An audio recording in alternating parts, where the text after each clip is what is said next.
नमस्कार, good morning Madhya Pradesh आप देख रहे हैं और मैं हूं आपके साथ योगिता वाजपेयी। नमस्कार, मैं हूं आपके साथ सृष्टि पांडे और बुलेटिन की शुरुआत करेंगे हेडलाइंस के साथ।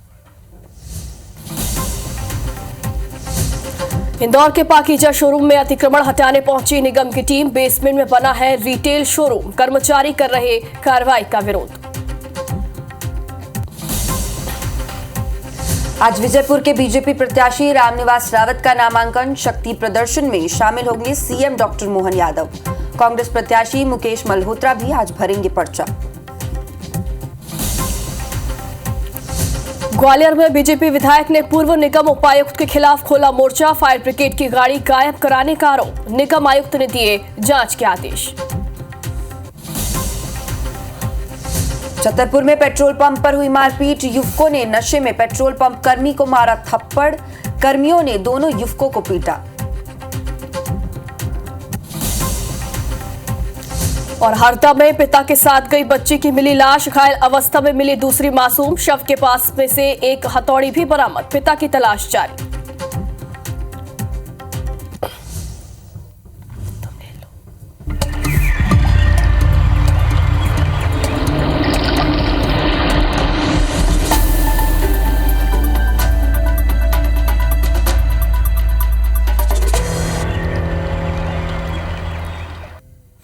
और बुलेटिन की शुरुआत करेंगे इंदौर से बड़ी खबर के साथ। यहां पाकीजा शोरूम पर कार्रवाई के लिए नगर निगम की टीम पहुंची है। रीगल चौराहे के पाकीजा शोरूम पर नगर निगम की टीम इस वक्त पहुंची हुई है। बेसमेंट में यह पाकीजा शोरूम बना है। नगर निगम पहले ही पाकीजा को नोटिस भी दे चुका है और अब यह कार्रवाई की जा रही है। अतिक्रमण हटाने की यह कार्रवाई हो रही है। तस्वीरें भी आप तक पहुंचा रहे हैं पाकीजा शोरूम की कार्रवाई को लेकर। हालांकि कर्मचारी यहां पर विरोध जताते हुए नजर आ रहे हैं। देखिए तस्वीरें यहां पर इंदौर के पाकीजा शोरूम के पास की तस्वीरें हैं। अतिक्रमण हटाने की कार्रवाई यहां पर की जा रही है। पाकीजा का रिटेल शोरूम जो कि बेसमेंट में बना हुआ था और इसी वजह से नगर निगम यहां पर पाकीजा शोरूम को तोड़ने की कार्रवाई कर रहा है, लेकिन कर्मचारी विरोध करते हुए यहां पर नजर आ रहे हैं। देखिए किस तरीके से कहासुनी यहां पर हो रही है। तस्वीरें आप तक पहुंचा रहे हैं नगर निगम के जो अधिकारी हैं और जो कर्मचारी हैं उनके यहां पर। देखिए व्यापारियों से किस तरीके से कहासुनी होती हुई दिख रही है। पाकीजा को नोटिस भी पहले दे दिया गया था और उसके बाद अभी एक्शन लिया जा रहा है। और ज्यादा जानकारी के लिए हमारे सहयोगी इंदौर से लाइव हमारे साथ जुड़ गए रवि सिसोदिया। रवि, क्या हालात फिलहाल वहां पर बने हुए बताएं।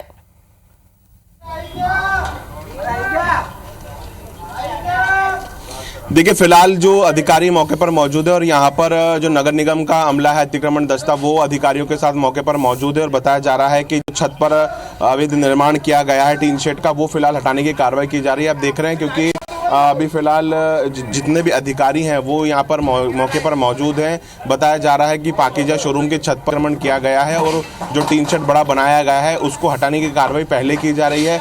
पूरे दल बल के साथ में नगर निगम की टीम जो है वो अपना पूरा यूनिट लेकर यहाँ पर पहुंची है। हालांकि यहाँ के कर्मचारी द्वारा विरोध किया गया था। उनका कहना था कि त्यौहार का समय है और ये कार्रवाई नहीं की जानी चाहिए। हालांकि जो बेसमेंट को लेकर फिलहाल पाकीजा शोरूम है उसने कोर्ट से स्टे लिया हुआ है, लेकिन छत पर जो अवैध अतिक्रमण किया गया है उसको लेकर फिलहाल कार्रवाई की जा रही है। आप देख रहे हैं कि बड़ी संख्या में जो बल है वो यहाँ पर पहुँचा है और यहाँ पर फिलहाल जो कार्रवाई है वो यहाँ पर करना सुनिश्चित की जा रही है। प्रशासन की टीम और नगर निगम की टीम, पुलिस प्रशासन सब मौके पर यहाँ पर मौजूद है और यहाँ पर जो फिलहाल कार्रवाई है वो की जाना सुनिश्चित की जा रही है। हालांकि पहले जो बेसमेंट को लेकर बड़ी कार्रवाई है वो की जानी थी, लेकिन उसको लेकर कोर्ट से स्टे लिया गया है और अभी जो छत पर तकरीबन 4000 स्क्वायर फीट से बड़ा एरिया है वो पूरा अवैध जो कंस्ट्रक्शन है वो हटाने की कार्रवाई जो है, लाइव कार्रवाई जो है वो फिलहाल आपको तस्वीरों के माध्यम से नज़र आ रही होगी कि किस तरीके से जो छत है, छत पर बिल्डिंग परमिशन जो है वो कंस्ट्रक्शन की परमिशन जो है वो नहीं ली गई है और ये जो पूरा एरिया टीन शेड का और अलग से बनाया गया है ये पूरा अधिकारी द्वारा बताया जा रहा है कि ये अवैध अतिक्रमण है और इसलिए इसे हटाने की कार्रवाई फिलहाल की जा रही है। तो तकरीबन 500 से ज़्यादा कर्मचारियों और पुलिस प्रशासन का बल जो है वो मौके पर मौजूद है और यहाँ से अवैध अतिक्रमण को हटाने की कार्रवाई जो है वो फिलहाल की जा रही है। मौके पर अधिकारी मौजूद हैं, उनसे जानने की कोशिश करते हैं कि ये किस प्रकार की कार्रवाई है, क्या नोटिस जो है वो फिलहाल दिए गए थे। आप देख रहे हैं कि यहाँ से वहाँ तक आपको नज़र आ रहा होगा कि पूरा जो पाकीज़ा शोरूम का जो फर्नीचर और अन्य मटेरियल जो है, जो अनयूज्ड मटेरियल है, वो आपको छत पर पड़ा हुआ नज़र आ रहा होगा। कांच और अन्य जो सामान है वो आपको यहाँ पर नजर आ रहा होगा और नगर निगम की एक बड़ी टीम जो है आपको यहाँ पर कार्रवाई करते हुए सामान हटाते हुए यहाँ पर नजर आ रही है। रवि, एक सवाल यहाँ पर यह है, जैसा कि आप बता रहे हैं कि बेसमेंट में जो अवैध निर्माण किया गया था उसके खिलाफ जो एक्शन लिया जाना था, जो कार्रवाई की जानी थी, उसे डिले कर दिया गया और अब जो छत में अवैध निर्माण किया गया उसके खिलाफ ये एक्शन लिया जा रहा है।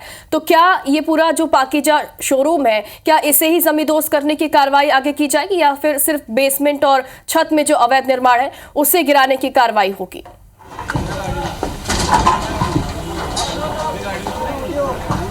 देखिए, पाकीज़ा जो है वो शहर का बड़ा रिटेल शोरूम है, एक बड़ी रिटेल चेन है और चूंकि जो बेसमेंट की कार्रवाई को लेकर अगर बात की जाए तो उसको लेकर तो पहले कोर्ट से जो है वो स्टे मिला हुआ है, लेकिन जो छत पर अवैध अतिक्रमण किया गया है वो अवैध अतिक्रमण हटाने की कार्रवाई की जा रही है। फिलहाल जो बेसमेंट को लेकर अगर बात की जा रही थी नगर निगम की कार्रवाई द्वारा, चूँकि जो ऑनर्स हैं यहाँ के वो कोर्ट जाकर उस कार्रवाई पर स्टे लेकर आ गए थे, लेकिन जो छत पर उनका अवैध अतिक्रमण है, अवैध कंस्ट्रक्शन है, वो कार्रवाई यहाँ पर नज़र आ रही है। वो आप देख रहे हैं साफ तौर पर कि किस तरीके से जो पूरा छत का एरिया है उस पर भी कंस्ट्रक्शन किया गया है। इसकी किसी प्रकार की कोई अनुमति नहीं है और इसे अवैध अतिक्रमण जो है अधिकारी द्वारा बताया जा रहा है कि किसी प्रकार की कोई अनुमति नहीं ली गई है और इसलिए ये जो पूरा एरिया है इसे क्लियर किया जा रहा है। जब अधिकारी ने यहाँ पर हटाने की कार्रवाई की थी तो कर्मचारी द्वारा यहाँ पर विरोध भी किया गया, त्यौहार के बाद भी सामने की गई थी, लेकिन चूंकि ये जो पूरा एरिया है ये अवैध अतिक्रमण बनाया गया है, छत का पूरा जो एरिया है वो इल्लीगल कंस्ट्रक्शन किया गया है, इसलिए मौके पर जो है नगर निगम की टीम, प्रशासन की टीम, पुलिस प्रशासन की टीम एहतियातन के तौर पर यहाँ पर पहुंची और आप देख रहे हैं कि एक बड़ा अमला यहाँ पर जो है इस अतिक्रमण को हटाने के लिए लगा हुआ है। जी रवि, ये भी आपसे जानना चाहेंगे, चूंकि ये कई बार नगर निगम नोटिस भी दे चुका है, तो क्या सिर्फ जो बिल्डिंग है उसे हटाया जा रहा है या फिर मालिकों पर भी कोई कार्रवाई की जा रही है?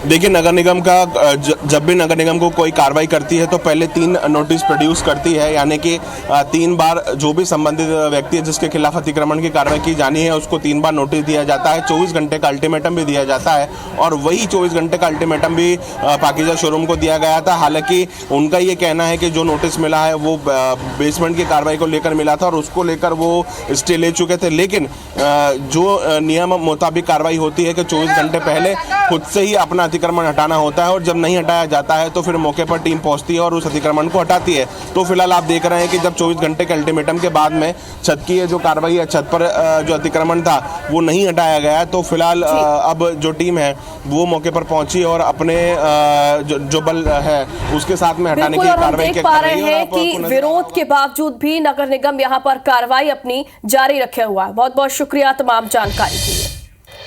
चलिए, अब इंदौर से आपको बड़ी खबर बता रहे हैं, जहां 2 फर्मों पर खाद्य आपूर्ति विभाग ने छापा मारा है। स्वास्तिक इंटरप्राइजेस से पेट्रोलियम मटेरियल के 14 ड्रम जब्त किए गए हैं। प्रगति इंटरप्राइजेस से पेट्रोलियम मटेरियल के 9 ड्रम जब्त किए गए हैं।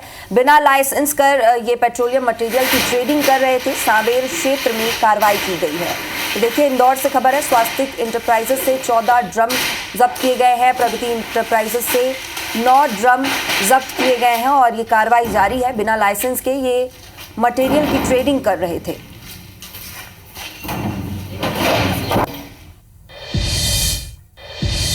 और अब हरदा से बड़ी खबर है, यहाँ पर 2 साल की बच्ची की लाश मिली। जो दूसरी बच्ची है वो घायल अवस्था में मिली, जिसका इलाज जारी है। दोनों बच्चियां पिता के साथ बाहर गई थीं। शव के पास से एक हथौड़ी भी इस दौरान बरामद की गई। पिता फरार बताया जा रहा है, पुलिस उसकी तलाश में जुटी हुई है।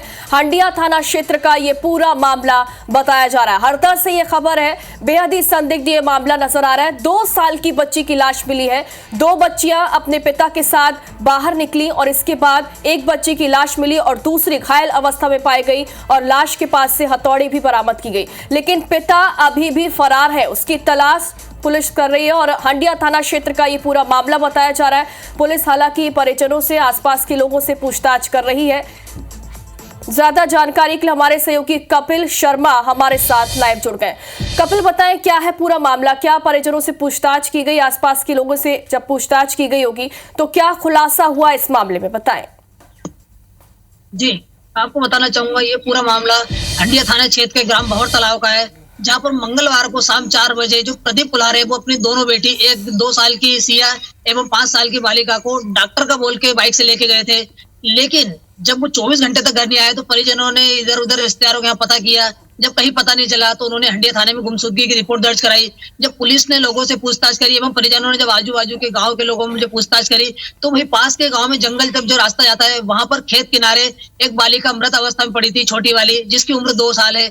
वही जो बड़ी बालिका है 5 साल की, वह घायल अवस्था में मिली। तत्काल उन्होंने पुलिस को सूचना दी। पुलिस ने घायल बालिका को हरदा जिला अस्पताल पहुंचाया, जहां पर डॉक्टर ने उसका प्राथमिक उपचार किया। बालिका स्वस्थ थी, फिर भी एहतियात के तौर पे उसे भोपाल हायर सेंटर रेफर कर दिया गया। वही जो मृत बालिका थी उसका पंचनामा बना के पोस्टमार्टम के लिए जिला अस्पताल लाया गया। वही एडिशनल एसपी आरडी प्रजापति का कहना है कि जो बालिका का शव मिला है उसके पास से हथौड़ी भी मिली है और बालिका को गले पे निशान है। यह साफ तौर पे कहा जा सकता है कि बालिका की हत्या की गई है, हथौड़ी भी मारी गई और गला भी दबाया गया है। हालांकि पुलिस ने टीम रवाना कर दी है। आरोपी जो पिता है कहीं ना कहीं संदेह के घेरे में है, क्योंकि तभी से आरोपी भी फरार है। उसके पिता जो है प्रदीप कुल्हार है, तो उसकी तलाश जारी है। एडिशनल एसपी ने बताया कि 2 टीम अलग अलग बनाई है जो पूरे जिले में छानबीन कर रही है। यानी कि कपिल, पिता जो है वो संदेह के घेरे में है, चूंकि वो फरार बताया जा रहा है और वही अपनी बच्चों को साथ लेकर गए थे और उसके बाद लाश बरामद की गई है। फिलहाल लगातार अपडेट हम तक पहुंचाते रहेगा, पूरे मामले की जानकारी हम तक पहुंचाते रहेगा। बहुत बहुत शुक्रिया आपका तमाम जानकारी के लिए।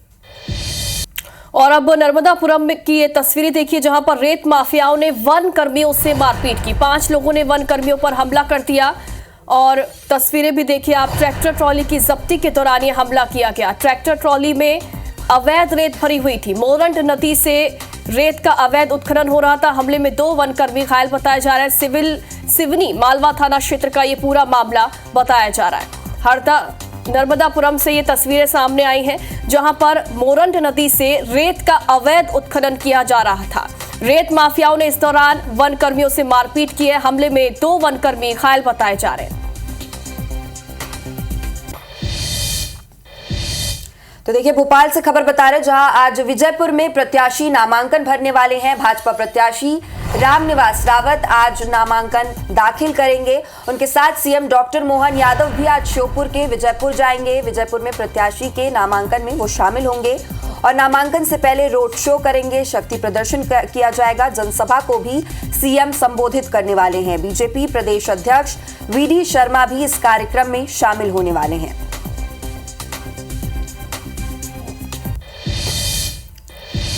तो वहीं बुधनी विधानसभा में भी कांग्रेस प्रत्याशी आज अपना नामांकन भरेंगे। कांग्रेस प्रत्याशी राजकुमार पटेल अपना नामांकन दाखिल करेंगे। आज 11 बजे शुभ मुहूर्त में नामांकन दाखिल किया जाएगा। राज्यसभा सांसद विवेक तनखा, पीसीसी चीफ जो है जीतू पटवारी, वो भी इसमें शामिल होंगे। हेमंत कटारे, अजय सिंह समेत कई बड़े नेता इस दौरान मौजूद रहेंगे। कांग्रेस प्रत्याशी आज अपना नामांकन दाखिल करने वाले हैं। शुभ मुहूर्त में ये नामांकन दाखिल किया जाएगा। इस दौरान सांसद विवेक तनखा, हेमंत कटारे, अजय सिंह समेत कई बड़े नेता भी मौजूद रहेंगे।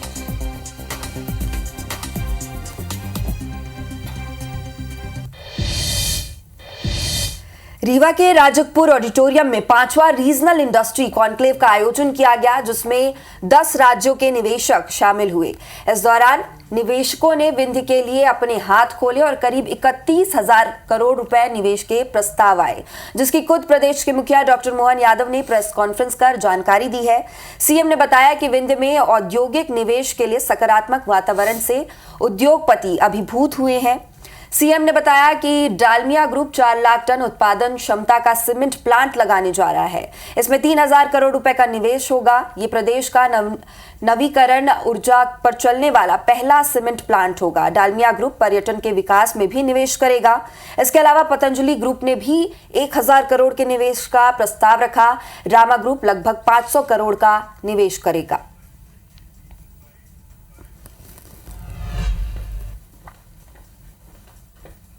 10 से ज्यादा राज्यों के निवेशकों ने इसमें सहभागिता की है।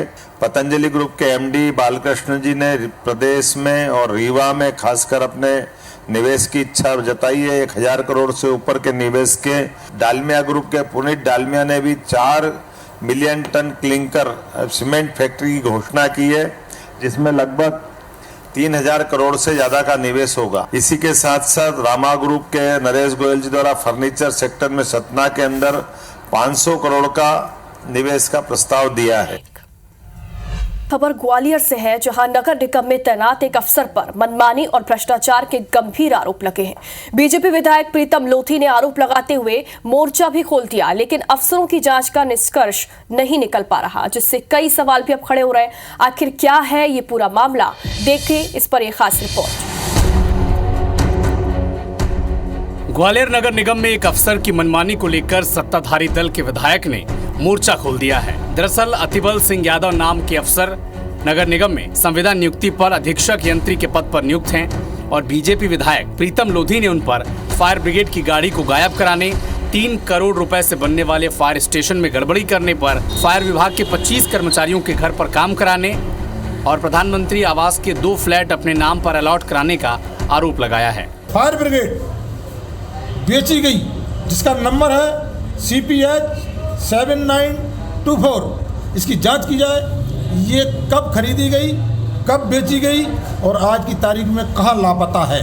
नेताजी के आरोपों के बाद अधीक्षण यंत्री गुस्सा गए हैं और विधायक महोदय पर मानहानि का मुकदमा करने की बात कह रहे हैं। इन प्रमाणों का उपयोग करते हुए शिकायत की है, उनके खिलाफ मैं मानहानि का दावा करूंगा और अपने क्या नाम जो हमारी उन्होंने बदनामी करने का प्रयास किया उसके खिलाफ भी मैं कार्रवाई वैधानिक करूंगा। वहीं MIC सदस्य अवधेश कौरव भी अफसर की मनमानी को लेकर वाकिफ हैं और उनकी मनमानी से नाराज भी हैं। उनका कहना है कि अतिबल सिंह अधीक्षण यंत्री है, लेकिन उपायुक्त के सील सिक्के लगाते हैं। गाड़ी पर भी उपायुक्त लिख रखा है। महापौर ने आयुक्त को भी निर्देशित किया था कि ये संविदा पे अधीक्षण यंत्री के लिए नियुक्त किए गए हैं। अधीक्षण यंत्री को पोस्ट इनको दी गई थी, लेकिन ये उपायुक्त का काम देख रहे हैं। अपनी गाड़ी पे भी उपायुक्त लिखे हुए हैं और सील सिग्नेचर उपायुक्त के नाम से करते हैं, जो बिल्कुल गलत है। 2019 में खरीदा गया वाहन 5 साल से गायब है। उसे खोजने के लिए पुलिस की भी मदद नहीं ली गई। खास बात यह है कि इस वाहन का बीमा 2022 में कराया गया, फिर भी आयुक्त साहब जांच खेल रहे हैं। 2-3 दिन तो इसका समय और लगेगा जांच कंप्लीट करने में, क्योंकि बड़ी जांच है, काफ़ी सारे दस्तावेज हैं और सघन जांच करने का, गहन जांच करने का निर्देश भी दिया गया था मेरे द्वारा।